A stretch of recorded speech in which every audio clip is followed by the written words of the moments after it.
ನಾನಾರು ಕಶ್ಯಪ ಬ್ರಹ್ಮನ ಮಗ, ದಿತಿಗರ್ಭ ಸಂಜಾತ, ಚತುರ್ಮುಖ ಬ್ರಹ್ಮನ ಮೊಮ್ಮಗ.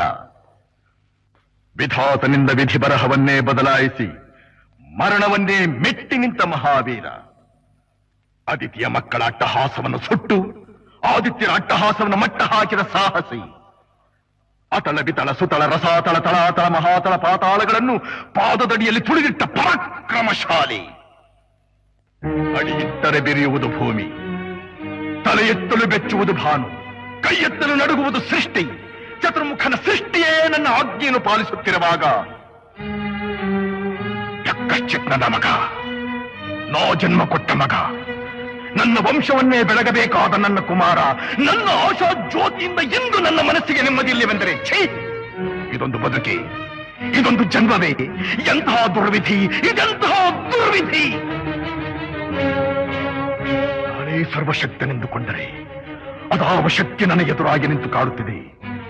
ಅದಾವ ಶಕ್ತಿ ಪುತ್ರನನ್ನೇ ಶತ್ರುವನ್ನಾಗಿ ಮಾಡಿದೆ. ಅದಾವ ಶಕ್ತಿ ಅವನಿಗೆ ನನ್ನನ್ನು ಎದುರಿಸುವ ಧೈರ್ಯ ತುಂಬಿದೆ. ಅದಾವ ಶಕ್ತಿ ಅವನಿಗೆ ಸಾವು ಬರದಂತೆ ತಡೆದಿದೆ. ಅದಾವ ಶಕ್ತಿ ನನ್ನ ಮುಖಭಂಗ ಮಾಡಿ ತಲೆ ತಗ್ಗಿಸುವಂತೆ ಮಾಡಿದೆ.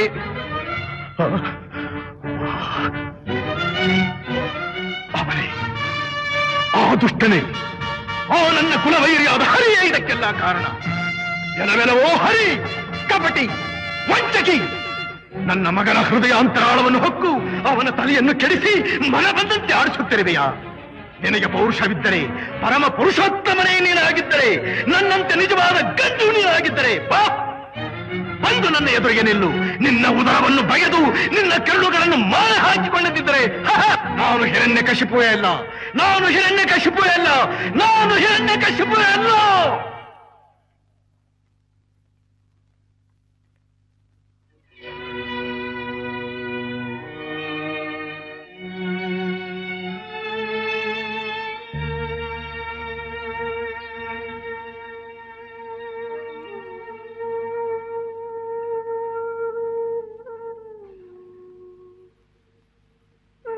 ಕುಳಿತು.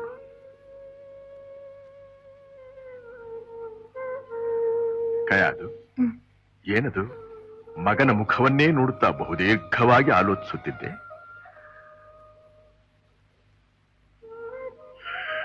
ನನ್ನಿಂದ ನಿನ್ನ ಮನಸ್ಸಿಗೆ ತುಂಬಾ ವೇದನೆಯಾಗಿದೆ ಅಲ್ಲವೇ? ಇಲ್ಲ ಸ್ವಾಮಿ. ಪಾಪ, ನಾನ್ ನಿನಗೆ ಬಹಳ ದುಃಖ ಕೊಟ್ಟೆ. ಚೀಚೆ, ಏಕೆ ಏನೇನೋ ಮಾತಾಡುತ್ತಿರುವಿರಿ?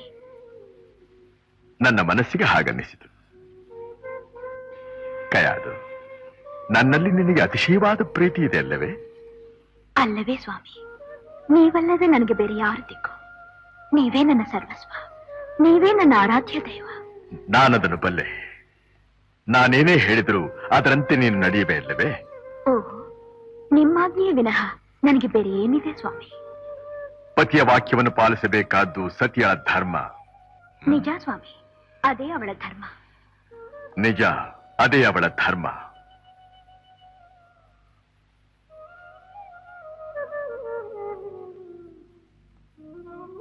ತೆಗೆದುಕೋ.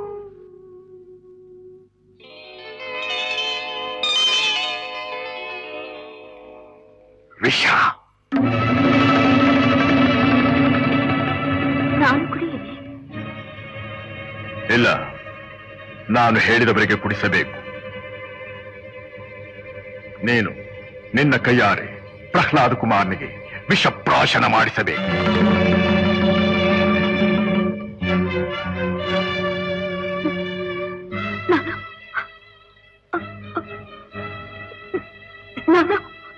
ಹೌದು, ನೀನು ನಿನ್ನ ಕೈಯಾರೆ ಪ್ರಹ್ಲಾದ ಕುಮಾರನಿಗೆ ವಿಷಪ್ರಾಶನ ಮಾಡಿಸಬೇಕು. ನೀನು ನಿನ್ನ ಕೈಯಾರೆ ಪ್ರಹ್ಲಾದ ಕುಮಾರನಿಗೆ ವಿಷಪ್ರಾಶನ ಮಾಡಿಸಬೇಕು.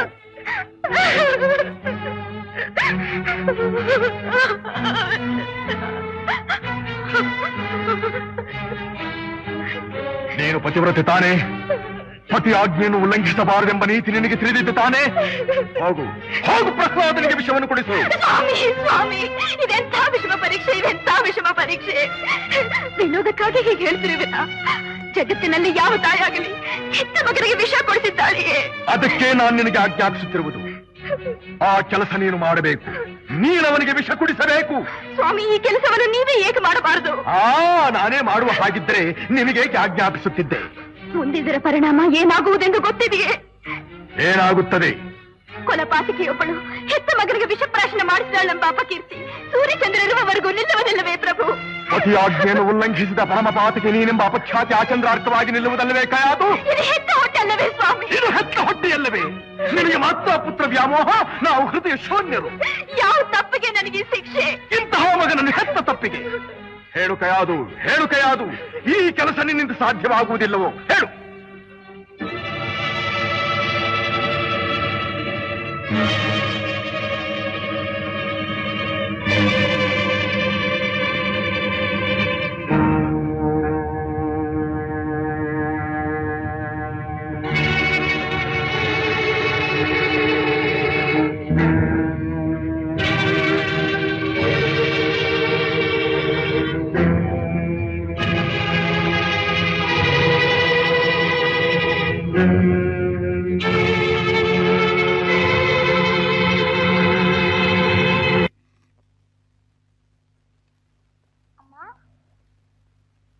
ಅಮ್ಮ ಅಮ್ಮ, ಯಾಕಮ್ಮ ಹೀಗಿದ್ದಿ?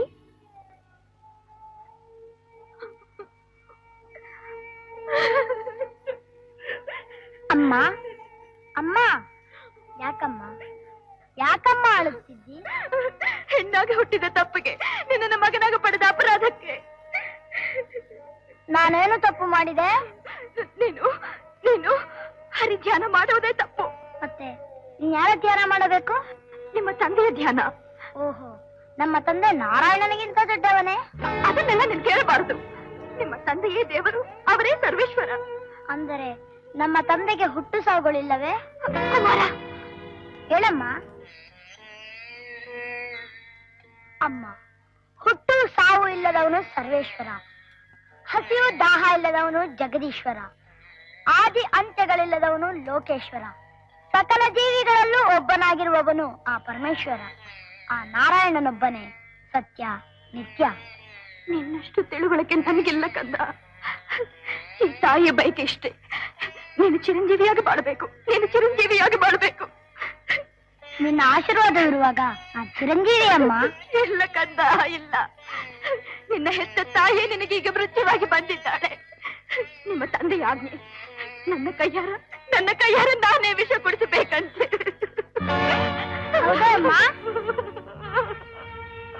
ಹಾಲು ಕೊಟ್ಟು ಬೆಳೆಸಿದ ತಾಯಿ ವಿಷ ಕೊಡುವಳೆ? ಜನ್ಮ ಕೊಟ್ಟ ತಾಯಿ ಮೃತ್ಯುವಾಗುವಳೆ? ಇಲ್ಲ, ನೀ ಕೊಡುವುದು ಅಮೃತವೇ ಹೊರತು ವಿಷವಲ್ಲ. ಕೊಡಮ್ಮ, ಕೊಡು ತಾಯಿ, ಆನಂದವಾಗಿ ಕುಡಿಯುತ್ತೇನೆ. ಬೇಡ ಮಗನೇ, ಬೇಡ. ನನ್ನನ್ನು ನೋಡು, ಅಮ್ಮನ ಕಣ್ಣೀರು ಕಂಡು ಕನಿಕರ ಬರದೆ ನನಗಾಗಿ, ನಿಮ್ಮ ತಂದೆಯ ತೃಪ್ತಿಗಾಗಿ ಒಂದೇ ಒಂದು ಬಾರಿ ಅವರೇ ಪರಮಾತ್ಮ ಅಂತ ಹೇಳು ಕಂದ. ಹೇಗಮ್ಮ ಸಾಧ್ಯ? ನನ್ನ ರಕ್ತದ ಕಣಕಣಗಳಲ್ಲಿ, ನರನಾಡಿಗಳಲ್ಲಿ, ಉಸಿರಿನಲ್ಲಿ ಆ ಹರಿಯೇ ಹರಿದಾಡುತ್ತಿರುವಾಗ ಆ ಪರಮಾತ್ಮನನ್ನು ಮರೆಯಲು ಸಾಧ್ಯವೇ? ಸುಳ್ಳಾಡಿದರೆ ಅವನು ಮೆಚ್ಚುವನೇ? ಅದಕ್ಕಿಂತ ಈ ವಿಷ ಕುಡಿಯುವುದೇ ಮೇಲು.